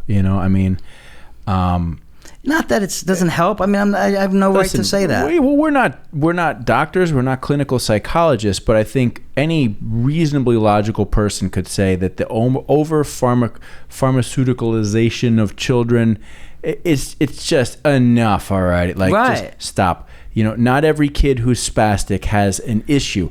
They just have some energy. They don't know how to express it the right way. They want to get the fuck out of this boring classroom and go play or go run around or go do something. Because being, as a kid, being sort of slowly and gradually funneled into this system and structure, which, listen, I'm not against it. Right? I'm not against education and kids being introduced into concepts of education and understanding responsibility and being on time. That to me, that's not some evil system set up by the man. No. It's a natural process of growth and development that you kind of have to go through to help shape your own thoughts and ideals and how you handle stuff. But don't expect free, loving, wild children to just love going into that. I mean, my daughter every night gives me shit about having to go to bed. Everybody's got exactly. Time for bed. No. What do you mean no? It's 8:30. It's actually past your bedtime. Right. No, I want to play. And what are you gonna do? Break out the Ritalin. It's just, it's crazy. But that's, as a side, that's what I mean. Well, just let the kids be kids, Let them go on their adventures. I'm not saying don't put them to bed at 8:30 when they got to go to bed at, you know what I mean? I mean, the kids be kids. Stop trying to think that everything is wrong. There's nothing wrong here. What is wrong is the fact that we think everything is wrong. I'm not saying that any of these shootings and all this stuff that's happening with all this stuff, I'm not saying that it has anything to do with any of that. But what I am saying is that we didn't have it when we were growing up. Like I posted on Facebook the other day, the scariest part about growing up and going to school for us was report card day. You know? Oh, man, is that the truth? Exactly. You had to sit there and bite your nails till 7th. Oh, Jesus. Wow. How am I going to change this one? Yeah, right. I got to go home and talk to my parents. Oh, you're right. That was terrible. Yeah, my problem is that I had a sister who was like a straight A student, so there was not, even if they forgot about report card day, there was no getting around from, oh, by the way, we got report cards. Oh, gosh. Shit. I'm Paul. What'd you do? Let's get back to that. Pass the meatloaf. Got a new song. Dude, I'm with you. I think we tend to overcomplicate shit and try to come up with 8,000 solutions for problems that don't exist at the level that we think that they exist. And everybody wants to be a fucking savior. And I'm going to time us out there. We'll save that for after hours conversation at this point in time because we're staying in a nice positive. Yeah, man. I'm just saying. Let's. The moral. I might get agitated. The moral to that story is let them be kids. Yep. And so that by saying that is the adventure that I created. I created an adventure that just is simply adventures. And it's got monsters, it's got pirates, it's got ostriches, it's got aliens, it's got this whole trilogy that has come to this thing is got everything a kid could possibly want in weird ways and not quite the ways that you think that they're there, because some of this is just like, you'll have to read the book. I can't. Where can we get the book? Barnes and Noble, Amazon, Walmart, Target. Barnes & Noble's a great place to get it. That's the book tour, the summer book tour that I'm currently on right now. Yeah, Barnes & Noble's great. Or you can just simply go to magicalmarla.com and order it straight from the website. There you'll find a plethora of different things to do, such as the game is there. You can watch some of the cartoons. You could learn about what's going on, and you can join Marla's what is it? Club Marla, Camp Marla. Paul, you need to get this shit together. Okay, this might fall on the business side. Remember, I got to tighten up. Yeah, I'm still writing there. Camp Marla is the place, and then you get to know when all the stuff comes out and all the things. But there's some, like I said. There's a lot going on with this book that I can tell you. There's a lot going on behind the curtains that I cannot say just as yet, but I hope to have some really great news in possibly less than a week. I won't know, but knock on wood. Other than that, the book, and then I'm working on, and I'm still writing, that's the children's section of it, and then I am writing the Triangle Chronicles, which is another 3-part Harry Potter age epic crazy journey of epic proportions, and that's the one I was telling you about, where I got to that place in the middle, and just that's when you, and it's just like the other thing, it's just like the other book, the children's book, which I know that, I know going into this thing, I already know it, man, going into it, and I'm a humble dude. I'm humble. I don't, the same humbleness that when I finish a gig, I don't need to sit there and hear, hey man, I just want to slip out quietly back out the back door, But I say this that I know going into this that this is what I'm supposed to do, and this story is beyond anything that has ever been written or cannot be touched. And when somebody reads this, it reads more like a movie, man. It reads like a movie. From the time you jump into this thing, from the time you get into it, from the very first page, it's already you're off and running. It never really. There's only certain times where it's just about character building, or the relationships that you have to. You ever go to a movie or ever read something where it's like you don't even know these people. Why should you give a shit if the guy just got thrown off a cliff? You know what I'm saying? It's like you never really got to know the person, even in movies sometimes. And that is a character building. Comes from our age of cinematography, which was Spielberg. We sat there at Jaws and we got to learn about the sheriff. We got to learn about his wife. We saw the love between the son and this. You feel that. So at the end of the movie, you get to know Quint. You know what I'm saying? You see him. You get to hear about his story. Farewell and adieu to you. All that shit. You get to know these characters. By the time at the end of the movie comes, when Quint's in the shark's mouth, you're kind of like, fuck, I like that guy. You know what I'm saying? But without that character building, what do you got? You got an empty vessel. This to that to that. Yeah, you get to that. Well, the guy just died. Okay, whatever. I need to use the restroom. That kind of shit. It doesn't. When you're intrigued with something, it's like you think about your favorite movie. That's what you love these movies or you love these stories because they're filled with emotion and this and that. And that's what I'm doing, man. That's even in these children's books, even in the way that I possibly can for children. You can't get too deep on that. You can't. You have to keep it. And right. For kids, it's all about the entertainment. They just want to know, And it's not easy, I got to tell you. Writing the Triangle Chronicles is incredible because all of Marla's books have rhymed. It's been a rhyming thing, and it is not easy telling a 32-page story, rhyming the whole thing all the way. You know what I'm saying? I mean, it's not an easy feat to do, and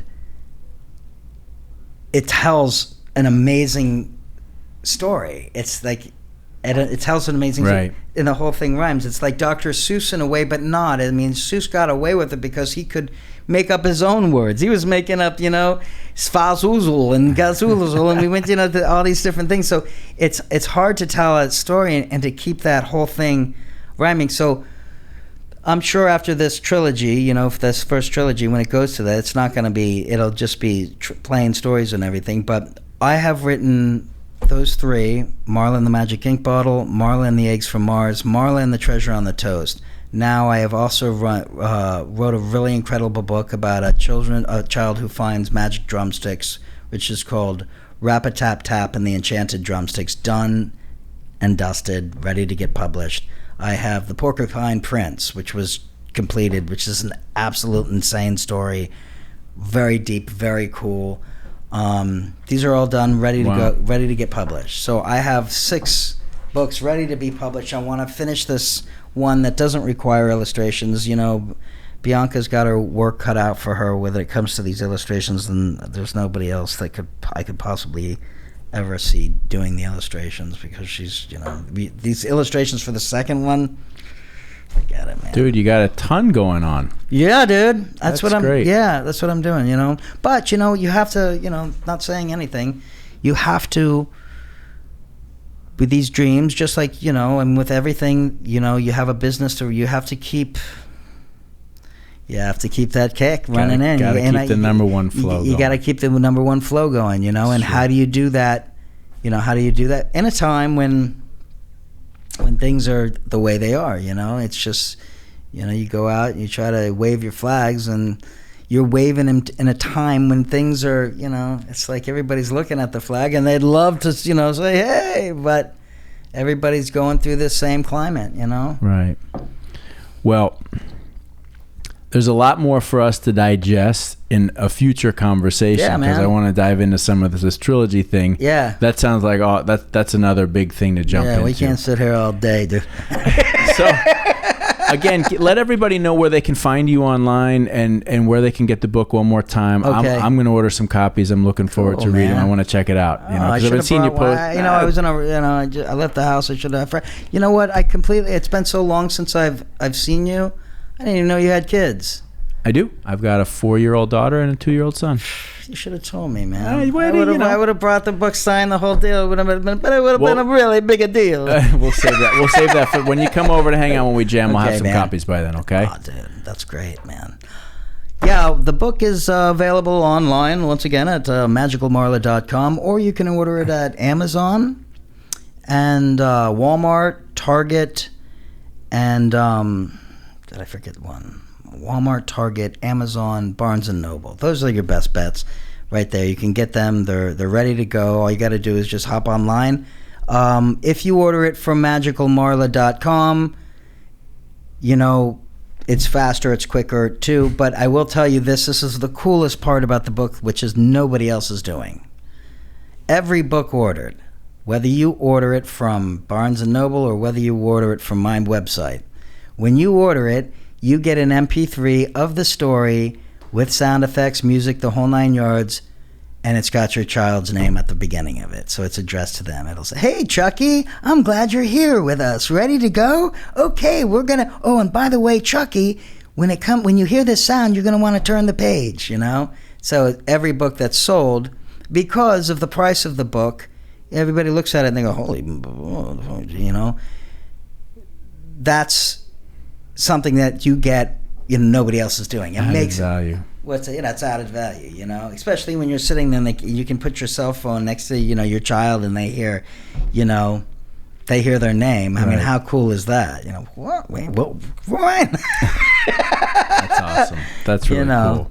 So that's what's going on, Chris. Cool, man. Paul, good seeing you. This has been fun. Yeah, I've enjoyed it too. Yeah, we'll me do too, this man. again. Definitely. I can't wait to hear you play, dude.